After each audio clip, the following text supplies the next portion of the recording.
Guys, Rideshare guy here, and today I've got a video for you about a new rideshare company called Juno. So you may have heard about this company on my site, on my blog. You may have heard about them in the news. They've gotten a lot of press recently, and they were kind of in stealth mode, but they've now just, I guess you would say, made it public, right? Their founder came out and did a few interviews, and the reason why they're such an intriguing company is because, personally, I hear about a lot of rideshare companies, okay? I mean, I get pitches and emails from people all the time saying, hey, check out this company, check out my company, check out this app.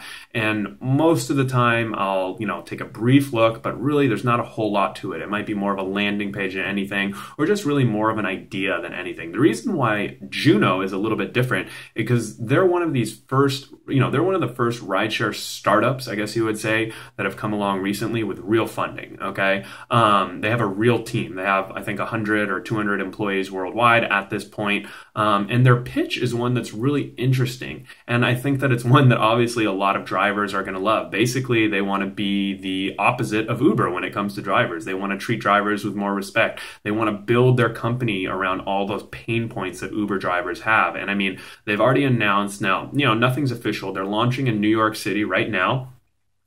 So they're probably not available in most cities, and they probably won't be available in most cities for a while, but they are testing in New York City, and they'll be launching soon in New York City and kind of building out that market there before they expand. And here's what they're going to be launching with, I guess, kind of their premise, their kind of core goals. They're not going to continually lower prices to compete with Uber and Lyft. They're going to have 10% commission. They're going to have a 24/7 customer and driver helpline. That's right. So you can actually call someone, get someone on the phone. I already tested the phone line. It actually works. So that was kind of cool. They're also going to have in-app tipping. And then they're going to give the option for drivers to be contractors or employees.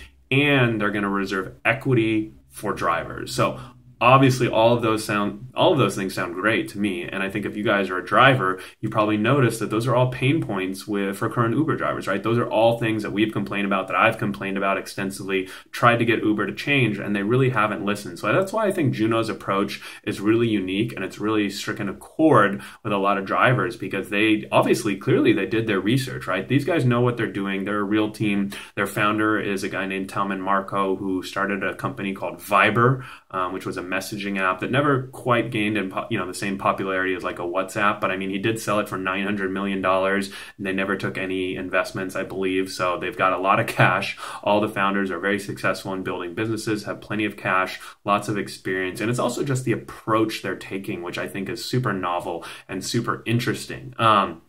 Even to kind of give you an example, I followed their CEO on Twitter, and within a day, he had actually he DM'd me and said, hey, next time you're in NYC, stop by, let's chat.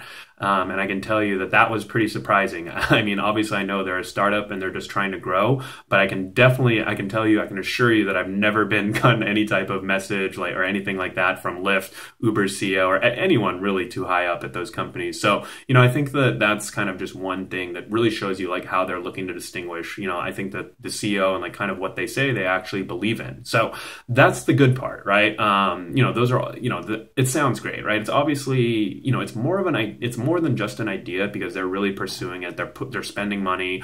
They're building out a team, a worldwide team. And, this thing is real.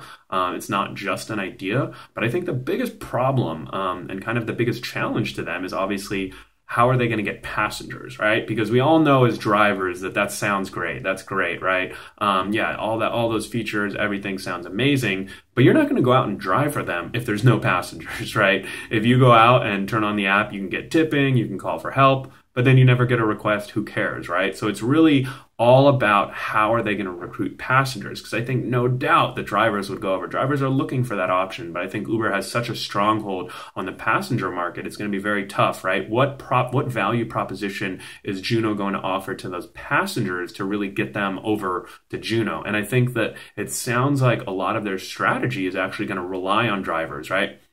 They don't want to spend a ton of money on marketing to passengers and subsidies and bonuses and stuff like that. They kind of want to rely on drivers to really spread the word, and I think get that buy-in from drivers.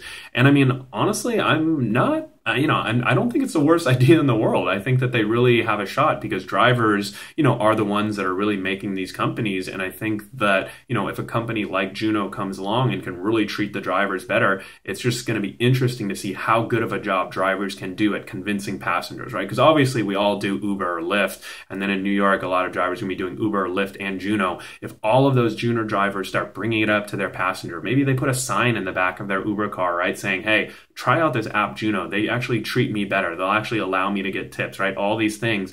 Is that going to be enough to convince passengers who are very price sensitive, right? Who love Uber because it's so cheap, it's so convenient. Is it going to be enough to get passengers over to Juno? So I think that's the real question, the real test. I'm super excited to see what happens. It may not happen overnight and it probably won't happen too soon, but definitely keep your eye on this company and I'll be posting updates when I get them. So if you guys have any questions about Juno, definitely feel free to reach out to me, leave a comment, like the video, share it, subscribe. Look forward to hearing from you guys soon. All right, take care.